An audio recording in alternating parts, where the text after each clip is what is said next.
स्वागत है आपका आपके अपनी यूट्यूब चैनल एग्जाम पॉइंट पर। मैं रोज की तरह फिर 14 जुलाई 2025 का करंट अफेयर लेकर आया हूं। 14 जुलाई के जितने भी इम्पोर्टेंट क्वेश्चन बनते हैं उन्हें हम डिस्कस करेंगे, उनके इम्पोर्टेंट फैक्ट भी जानेंगे। दोस्तों, आप किसी भी एग्जाम की तैयारी कर रहे हैं तो ये वीडियो आपके लिए मौजूद रहने वाला है। इस वीडियो के लास्ट में हमने आपके लिए एक क्वेश्चन रखा है जिसका आंसर आप लोग को कमेंट्स बॉक्स में देना है। आइए शुरू करते हैं। पहले नंबर का क्वेश्चन देखते हैं।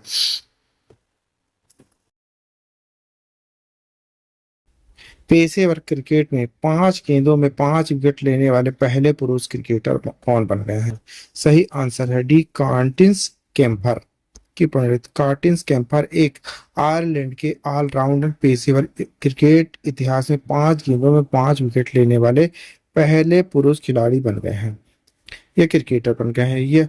यह रिकॉर्ड इंटर प्रिविजियन टी20 ट्रॉफी मैच के दौरान मुस्टर रेड्स और नॉर्थ वेस्ट वॉरियर्स के बीच डाबलिंग में बनाया गया था। 5 गेंदों में 5 विकेट हासिल करने वाले सबसे पहले क्रिकेटर केसिस धनश्री जिम्बाब्वे की महिला ऑलराउंडर है जिन्होंने घरेलू अंडर 19 टी20 मैच में 2024 में यह कारनामा किया था।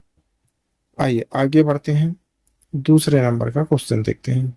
श्री अमरनाथ यात्रा के लिए भारतीय सेना का 2025 का सुरक्षा अभियान क्या कहलाएगा? सही आंसर है सी, ऑपरेशन शिवा। की पढ़ लिखते हैं। भारतीय सेना ने श्री अमरनाथ यात्रा की सुरक्षा के लिए ऑपरेशन शिवा 2025 एक उच्च तीव्रता वाला वार्षिक सुरक्षा अभियान शुरू किया है। यह अभियान पाकिस्तान समर्थित 6 समूहों से बढ़ते खतरों के बीच शुरू किया गया है। यह नागरिक प्रशासन और CAPFS केंद्रीय सशस्त्र पुलिस बल के साथ समन्वय में योजनाबद्ध है। 8500 से अधिक सैनिकों को तैनात किया गया है। उन्हें बहुस्तरीय आतंकवाद विरोधी ग्रिड और उन्नत निगरानी उपकरणों का समर्थन प्राप्त है। आइए तीसरे नंबर का क्वेश्चन देखते हैं। NCC पूर्व छात्र संघ की पहली शासी परिषद की बैठक की अध्यक्षता किसने की है? सही आंसर है सी, राजनाथ सिंह जी ने। की पंडित राष्ट्रीय कैडेट कोर NCC युवाओं के लिए एक आदर्श मंच के रूप में है।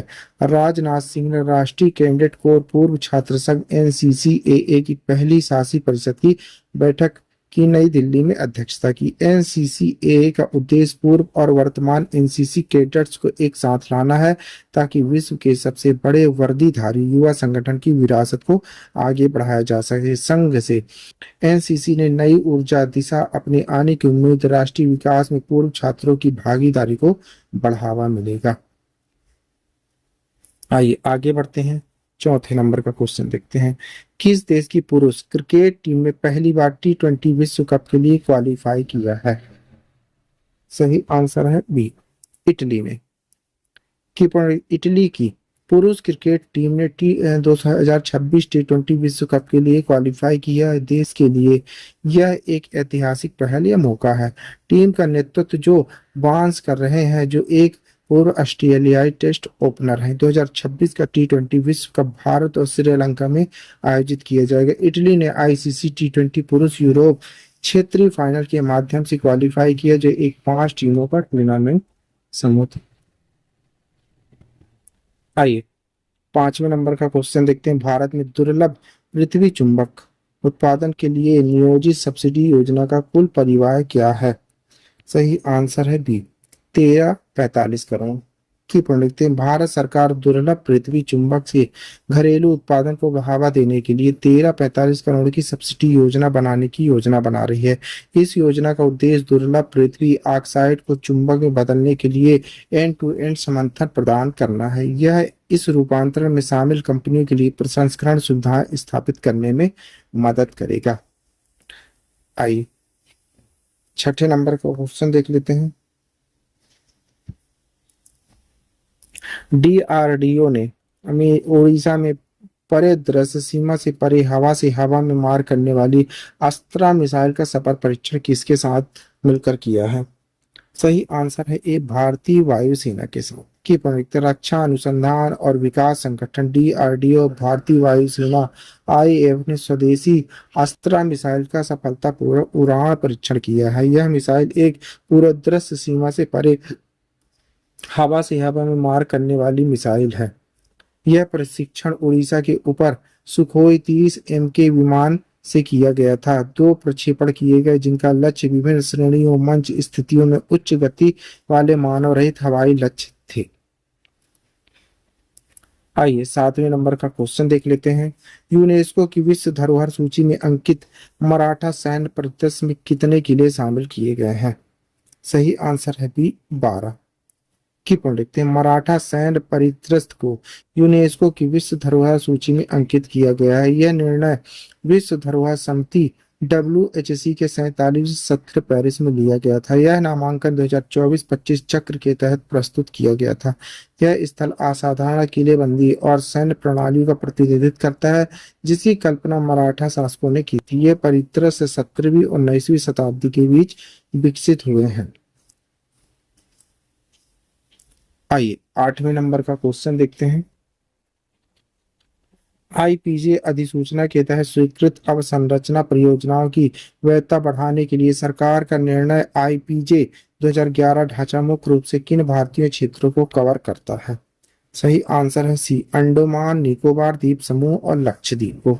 की प्रवृत्ति केंद्रीय पर्यावरण मंत्रालय ने एक नई अधिसूचना जारी की जिसमें द्वीप संरक्षण क्षेत्र IPJ अधिसूचना 2011 के तहत नियमों में संशोधन किया गया है।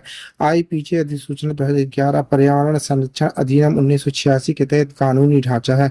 इसका उद्देश्य भारत के द्वीपों विशेष रूप से अंडमान निकोबार द्वीप समूह लक्षद्वीप के तटीय और समुद्री पारिस्थितिकी तंत्र को विनिमय और संरक्षित करना है।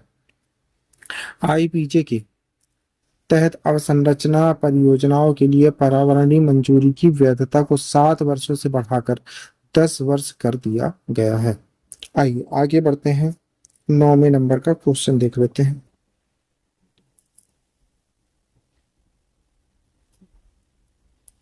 नौवां क्वेश्चन देखते हैं। स्विट्जरलैंड ने हाल ही में मलेरिया की किस दवा को नवजात शिशु और छोटे बच्चों के लिए मंजूरी देती है? सही आंसर है सी क्वारटीम। की पढ़े स्विट्जरलैंड ने नवजात शिशुओं और छोटे बच्चों के लिए पहली बार मलेरिया के उपचार की दवा क्वारटीन को मंजूरी दे दी गई है। यह दवा नोवार्टिस द्वारा विकसित की गई है। यह दवा उन नवजात शिशुओं के लिए बनाई गई है जिनका वजन 2 से 5 किलोग्राम के बीच है। यह कदम बेहद अहम है क्योंकि मलेरिया खासकर अफ्रीका में बच्चों की मौत का एक बड़ा कारण है। यह मलेरिया से होने वाली मौतों को रोकने में अहम भूमिका निभाएगी, विशेषकर अफ्रीका में जहां वर्ष 2023 में मलेरिया से 5 लाख से अधिक मौतें हुई जिनमें अधिकांश बच्चे शामिल थे। आइए आगे बढ़ते हैं। 10वें नंबर का क्वेश्चन देखते हैं। वैश्विक पांडुलिपि विरासत पर अंतरराष्ट्रीय सम्मेलन का आयोजन भारत में किस स्थान पर होगा? सही आंसर है सी भारत मंडपम नई दिल्ली में। कि भारत 11 से 13 सितंबर 2025 तक नई दिल्ली के भारत मंडप में अपनी पहली वैश्विक पांडुलिपि विरासत पर अंतरराष्ट्रीय सम्मेलन की मेजबानी करेगा। संस्कृति मंत्रालय द्वारा घोषित यह ऐतिहासिक आयोजन भारत की प्राचीन पांडुलिपि ज्ञान परंपरा को संरक्षित, प्रचारित और वैश्विक मंच पर साझा करने के उद्देश्य से आयोजित किया जा रहा है। इसकी घोषणा गुरु पूर्णिमा के अवसर पर की गई जो भारत की गुरु शिष्य परंपरा और ज्ञान संस्कृति के प्रति सम्मान को दर्शाता है। 11वें नंबर का क्वेश्चन देख लेते हैं। भारत सरकार ने PM-E ड्राइव योजना के तहत किस प्रकार के वाहन को प्रोत्साहित करने की घोषणा की है? सही आंसर है डी इलेक्ट्रिक ट्रक। की पढ़ लिखते हैं। भारत सरकार ने 12 जुलाई 2025 को PM-E ड्राइव पहल के तहत अपना पहला इलेक्ट्रिक ट्रक ई ट्रक प्रोत्साहन योजना शुरू की जिसके तहत प्रति वाहन अधिकतम 9.6 लाख की सब्सिडी दी जाएगी। इस योजना की घोषणा केंद्रीय मंत्री HD देवगौड़ा ने की। इसका उद्देश्य प्रदूषण को कम करना, स्वच्छ माल परिवहन, फ्रंट ट्रांसपोर्ट को बढ़ावा देना। यह प्रधानमंत्री नरेंद्र मोदी हरित गतिशीलता, ग्रीन मोबिलिटी और 2070 तक नेट जीरो उत्सर्जन करने के लक्ष्य की दिशा में एक महत्वपूर्ण कदम साबित होगा।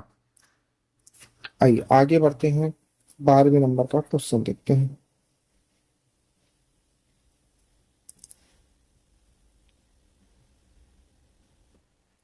बारहवां नंबर देख लेते हैं। 11वें भारत मक्का शिखर सम्मेलन का उद्घाटन किसने किया है?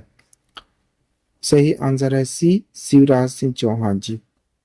की प्रणीत केंद्रीय कृषि मंत्री श्री शिवराज सिंह चौहान ने 7 जुलाई 2025 को नई दिल्ली में फिक्की और भारतीय मक्का अनुसंधान संस्थान IIMR द्वारा आयोजित 11वें भारत मक्का शिखर सम्मेलन का उद्घाटन किया।